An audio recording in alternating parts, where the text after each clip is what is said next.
2020년도 첫날 가정예배에 대한 성도들의 얘기 직접 들어봤습니다. 2020년 교육 섹션 기획 첫 보도는 좋은 아빠 되기 프로젝트입니다. 크리스천 아빠들의 얘기 들어봤습니다. 연말연시 전 세계 통신원을 연결해 현지 소식 듣고 있습니다. 새해 첫날인 오늘은 우크라이나의 모습입니다. 2020년 새해를 감사와 지혜로 꾸려나갈 수 있도록 돕는 신간들이 나왔습니다.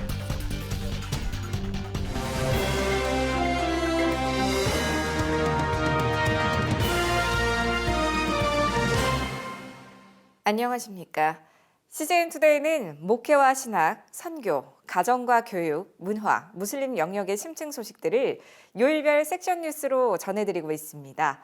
수요일인 오늘은 가정과 교육입니다.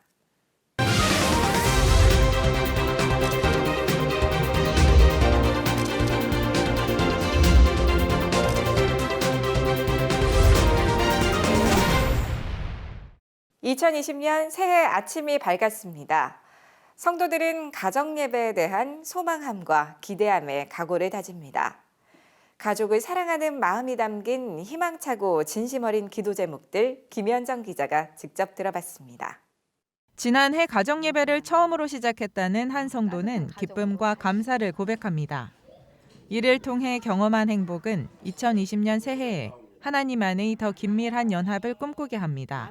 제가 오랫동안 남편과 연합을 기도하고 있었는데 하나님께서 정말 4월부터 같이 앉아서 성경을 읽고 또 이렇게 보내는 이 시간이 너무 행복했던 것 같아요. 더 하나님께 가까이 가고 저희 이제 가족 모두가 정말 하나님의 은혜 아래서 연합하는 거.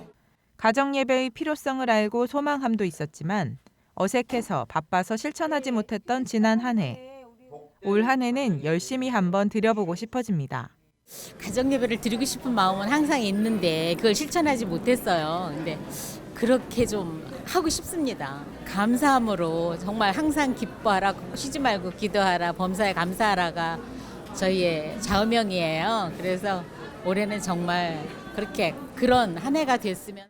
가정예배를 통해 자녀가 온전히 하나님을 바라보길 바라는 부모의 기도는 언제나 새해 소망 1순위입니다. 가정예배를 자주 드리진 못했고 내년에는 좀 그렇게 하기를 바라고요.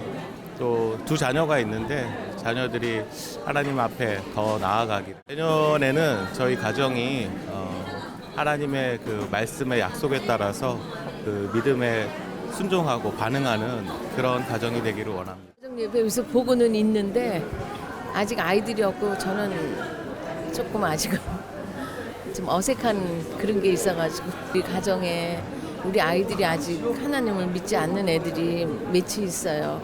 최고 급한 게 그거이고. 아이들에게도 부모님과 함께 드리는 가정예배에 대한 소망함이 있습니다. 교회가 아닌 집에서도 예배를 통해 하나님을 늘 만나고 싶다고 고백합니다. 새해에는 교회 갔다 와서 집에 오면은 예배 드린 영상 TV로 다시 보고 가족과 함께 예배 드리면서 하나님을 더 순종하고 싶어요. 집에서 가정예배를 대부분 안 하는데 집에서도 하나님을 만나고 할 수 있게 노력해야 될 거예요. 오랜 시간 가정예배로 인한 평화와 행복을 경험한 성도는 올 한 해도 매일 하루의 첫 시간을 가정예배로 섬기겠다고 다짐합니다.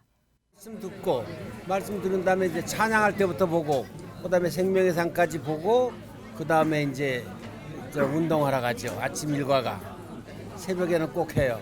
365일 해요. 나는 죽을 때까지 하나님한테 갈 때까지 그래야 평화롭고 행복하고. 가정의 기쁨과 평안을 가져다줄 가정예배에 대한 기대감에 성도들의 얼굴은 밝게 빛납니다. CGN투데이 김현정입니다. 자녀들은 육신의 아버지를 통해 하나님 아버지를 본다고 합니다. 그만큼 아버지의 역할이 중요한데요. 아빠의 무관심이 자녀의 성공의 한 축이라고 말하는 세상에 용감하게 반대 도전장을 던진 기독 아빠들의 얘기. 새해 첫 교육 섹션 기획보도로 준비했습니다. 김현정 기자가 보도합니다. 하나님의 뜻에 순종해 자녀를 제단에까지 올려놓은 아브라함 같은 아버지. 제사장임에도 아들들의 행실을 제대로 지도하지 못했던 엘리 같은 아버지. 함께 있지 아니한지라라고 성경에서도 언급되는 마노아 같은 아버지.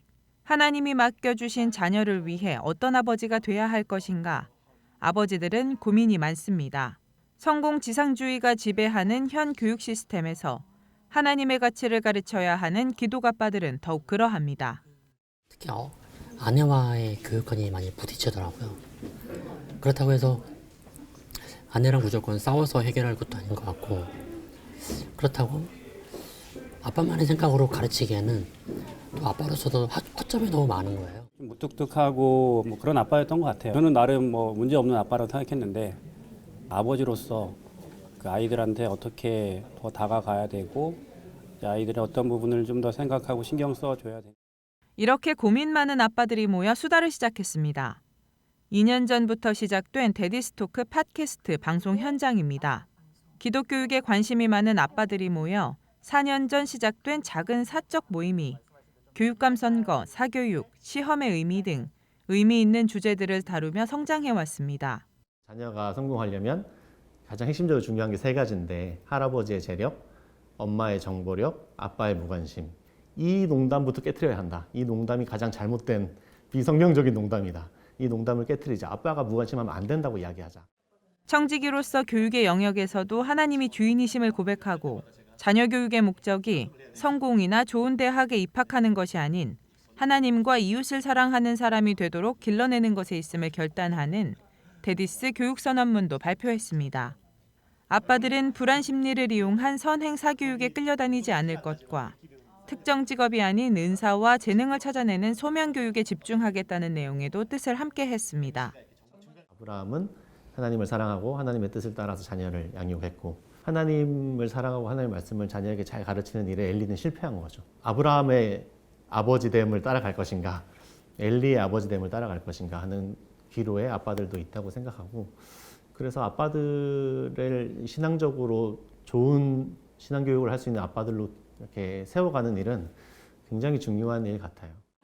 행복한 교육, 미디어 등 세계관 문제, 기독교 대안학교, 책 읽어주기 등 그동안 어린 자녀들을 위한 다양한 주제들을 다뤘고, 이제는 훌쩍 자란 아이들을 위한 함께 성장한 아빠들의 대화를 준비하고 있습니다.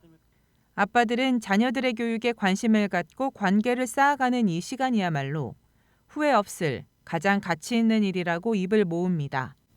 아이가 아빠를 간절하게 원하는 시간과 회사가 아빠를 간절하게 원하는 시간이 같다. 그죠? 이게 딜레마거든요. 회사가 더 이상 우리를 필요하지 않아질 때쯤 되면 애들도 아빠 관심 없어요 라고 이야기하게 된다는 거죠. 지금 그 아이들이 어린 시절에 아빠가 아이들과 좋은 관계를 맺는 그 시간이 나중에 아이가 사춘기가 오고 우리의 품을 떠나는 그때에도 좋은 기억으로 남는 거죠. 그래서 이거 투자할 만한 가치가 있는 일이다. CGN 투데이 김현정입니다. 유럽과 러시아를 잇는 우크라이나. 체르노빌 원전 사태로 우리에게 강하게 기억됩니다. 새해 첫날을 이들은 어떻게 보내고 있을까요? 현재 김종홍 통신원 연결해 들어보겠습니다. 김종홍 통신원, 안녕하세요. 네, 안녕하십니까? 새해 첫날입니다. 우크라이나의 새해 분위기 어떻습니까? 네, 새해가 되면 이곳의 어린이들은 젬 마로스라는 우크라이나의 산타 할아버지가 선물을 가져다 준다고 믿고 기대하고 있어요. 일하는 어른들은 어제부터 연휴에 들어갔죠. 보통 1월 8일까지 휴업을 합니다. 이곳 정교회 성탄절은 1월 7일입니다. 보통 13일까지 성탄절 기간으로 보는데요. 동유럽과 러시아에서는 신년 후에 성탄절을 기념하는 경험을 하게 됩니다. 그러나 최근 12월 25일에도 성탄절을 국가 공휴일로 정하며 이곳 국민들은 2번의 성탄절을 경험하는 셈이 됩니다. 성탄절은 정교회와 개신교회 모두 최대의 기념일입니다. 곳곳에 예수님의 탄생을 축하하며 거리를 장식하고 있고요. 예배를 드리는 기념 행사도 곳곳에서 열렸습니다. 성탄절에 사람들은 그룹으로 이웃을 방문하며 콜야드기라는 축복의 노래를 불러주는 우리나라의 새벽송과 같은 전통이 있습니다. 이 축복이 그해에 이루어진다고 믿고 있죠. 성탄절이 끝나는 주간에는 말랑카라는 연극제를 하기도 하는데요. 남녀가 서로 역할을 바꾸어 새해 풍요와 축복을 기리는 축제를 열기도 한답니다. 우크라이나에 대한 소개 부탁드릴게요. 남한 땅의 6배로 유럽에서 두 번째로 큰 나라이고요. 유럽의 빵바구니라고 불리며 산지가 많이 없고 비옥한 흑토로 이루어진 곡창지대입니다. 2014년 유로마이단 혁명과 러시아의 크림반도 강제 병합 이후 경제가 붕괴하면서 월 평균 급여가 165달러로 떨어졌고요. 최저임금 약 50달러 수준입니다. 실제 월급은 하나로 30만 원 내외라고 보시면 됩니다. 하지만 우크라이나는 잠재력이 매우 큰 나라입니다. 전국토가 흑토로 비옥한 땅이고 첨단 공업시설이 있고 항공 우주 산업 분야에 탁월한 실력을 갖추고 있습니다. 구소련이 해체될 때 뛰어난 인재들을 많이 보유하고 있어서 발전 가능성이 높은 나라였습니다. 그러나 독립 후에 정치적으로 또 경제적으로 혼란을 겪으면서 다른 동유럽 국가만큼은 발전하지 못한 상황입니다. 네, 우크라이나의 종교적, 선교적 의미가 있다면 어떤 게 있을까요? 정교회 국가로서 우크라이나는 988년에 동방정교회를 국교화하면서 지금까지 1000년이 넘는 교회 역사를 갖고 있지만 오랜 기간 신앙이 퇴색되어졌고 의식과 전통을 중시하는 형식적인 신앙에 치우쳐져 있습니다. 특히 종교가 정치와 영합하는 현상이 두드러지고 있습니다. 러시아와 분쟁이 있은 후에 2018년 12월에 러시아 교구에 있던 우크라이나 정교회가 독립하는 일이 벌어졌습니다. 종교 분포도를 보면 정교회 신자가 64%이고요. 그리스 카톨릭 신자가 10%이고 개신교의 비율은 2% 내외이지만 매년 교회 수가 증가하고 미등록 교회도 많아지고 있는 추세입니다. 그동안 혁명과 내전으로 사람들의 마음이 정말 많이 가난해져서 복음이 전파되고 확장되고 있는 상황입니다. 개신교가 숫자는 적지만 정치와 국민들에게 미치는 영향력은 상당히 크다고 보시면 됩니다. 네, 우크라이나 한인 선교사님들이 서로 돕고 협력하며 모이기에 힘쓰고 계시다고 들었습니다. 어떤 활동하고 계신지 소개 부탁드립니다. 네, 우크라이나 선교사는 52유닛으로 자녀 포함 132명의 선교사 가족이 전역에 흩어져서 사역을 하고 있습니다. 모두 선교사 협의회 소속으로 공동체로 협력하고 있습니다. 초기 선배 선교사들이 교단과 파송단체를 초월해서 단합을 했고요. 이 전통이 현재까지 잘 이어져서 서로 아름다운 협력을 하고 있습니다.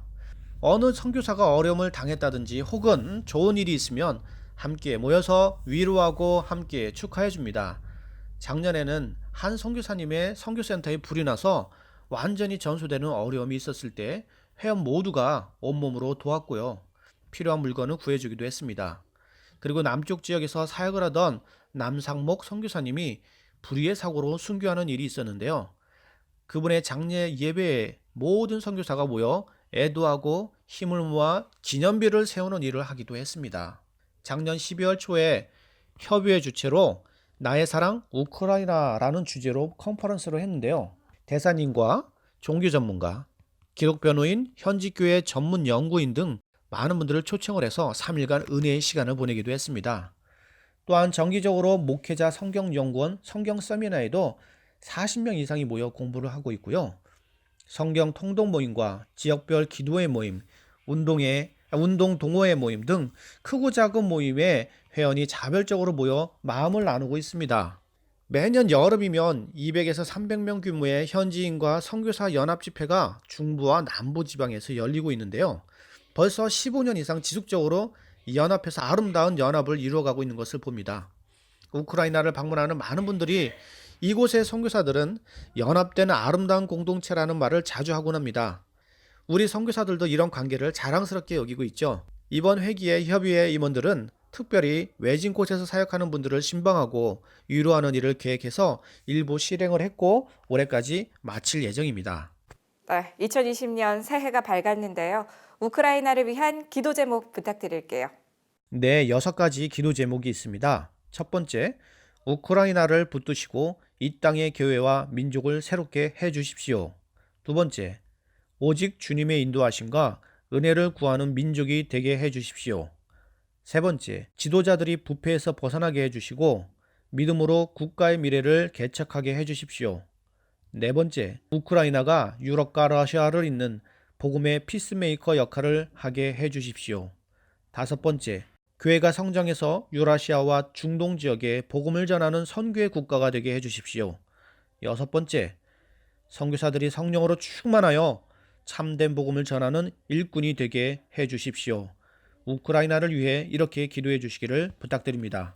네, 김종웅 통신원 우크라이나의 따뜻하고 희망찬 소식 전해주셔서 감사합니다. 지혜의 왕 솔로몬에게서 후회 없는 삶을 배워보는 신간들이 독자들을 찾아옵니다. 매일을 감사로 시작하도록 하는 책도 나왔습니다. 지혜와 감사로 새해를 열 수 있도록 돕는 책들 2주의 기독신간에서 소개합니다. 책은 인생을 살아가는 참된 의미와 목적을 전도서에서 배웁니다. 저자는 언론 보도를 통해 고위공직자, 연예인, 재벌의 삶에서도 비참함을 볼 수 있다며 창조주 하나님을 떠난다면 인생은 허무할 수밖에 없다고 말합니다. 수고, 쾌락, 재물 등이 공허함을 채울 수 없는 이유는 하나님이 사람을 창조할 때 영원을 사모하도록 했기 때문이라고 전합니다. 지나치게 의인이 되지도 말며 지나치게 악인이 되지도 말라는 말의 의미로는 적당한 태도로 살라는 것이 아닌 하나님의 의를 구하며 남을 정죄하지 않고 겸손한 마음으로 사는 것이라고 풀이했습니다. 지혜가 무기보다 강하다는 구절과 관련해 악인의 지혜는 선을 무너뜨리는 큰 죄지만 선인의 지혜는 의로운 사회를 세워가는 힘이 된다고 알리는 등 오해하지 않고 전도서의 본뜻을 자신의 삶에 적용하도록 돕습니다. 신간 솔로몬의 마지막 훈수도 한 번뿐인 인생을 후회 없이 사는 비결을 지혜자 솔로몬에게서 찾았습니다. 저자는 80%의 쥐에게 종양이 생기게 한 유전자 조작 옥수수, 자동차 배기가스와 전자제품 폐기물로 인한 지구 오염 등으로 인간 지혜의 불온전함을 지적합니다. 그러면서 진정한 만족과 지혜, 인생의 의미는 하나님께로부터 온다는 것을 다양한 유명 일화와 성경 구절, 저자의 생각 등을 보태 나타냈습니다. 이외에 좋은 친구, 시간관리법, 권위에 대한 순종, 나눔, 하나님 경외, 매일을 최고의 하루로 기쁘게 살 것 등 솔로몬에게서 배울 수 있는 여러 인생 수업과 팁들이 수록됐습니다. 하나님을 찬양하며 감사로 하루의 문을 열면 인생이 달라질 것이라고 말하는 책입니다. 하루의 시작을 기도로 열고 싶지만 무엇을 말해야 할지 모르는 사람들, 특히 하나님을 찬양하며 기도하고 싶은 사람들을 위해 저술됐습니다. 365일 분량으로 매일 성경적인 주제와 간략한 기도문이 실려 있어 부담 없이 따라할 수 있고 어떤 주제와 내용으로 기도하며 하나님께 영광을 올려드리면 좋을지 배우게 됩니다. 1분 남짓이지만 매일 아침 습관을 쌓아가다 보면 어느새 감사와 찬양이 넘쳐 살아 움직이는 복음으로 기도와 인생이 바뀌도록 이끌어줍니다. CGN투데이 주영입니다. 오늘의 단신입니다. 미국 국무부가 북한과 중국을 포함한 9개 나라를 종교자유 특별 우려국으로 지정했습니다. 9개국 명단엔 이란, 미얀마와 에리트레아, 파키스탄과 사우디아라비아 등이 포함됐습니다. 마이크 폼페이오 미국 국무장관은 트럼프 행정부의 외교 최우선 과제가 종교 자유라며 이를 위해 노력하고 있다고 밝혔습니다. 미랄복지재단 시청각 장애인센터 헬렌 켈러 센터가 시청각 장애인들에 대한 소개와 의사소통 방법, 에티켓 등을 강의하는 제1회 설립원 양성교육을 개최했습니다. 시청각 장애인은 보고 들을 수 없어 손으로 수어를 만지는 등의 특수 의사소통법을 사용해야 하지만 이를 도울 인력이 부족해 어려움을 겪고 있습니다. 미자립교회와 다음 세대를 섬기는 부흥세대 커뮤니티가 예수의 흔적을 주제로 2020년 청소년 캠프와 청년 캠프를 각각 진행합니다. 청소년 캠프는 1월 30일부터 2월 1일까지 경기도 남양주 서경대 청소년 수련원에서 열리며 광교 푸른교회 강은도 목사, 찬미워십 대표 민호기 목사 등이 강사로 나섭니다. 2월 13일에서 15일까지 경기도 성은동산 기도원에서 진행되는 청년 캠프에는 행신침례교회 김관성 목사, 넥스트 미니스트리 대표 김영한 목사 등이 강연자로 참여합니다. 시청해주셔서 고맙습니다. 2020년 새해에는 더 전문성 있고 깊이 있는 보도, 더 발빠른 뉴스로 찾아뵙겠습니다.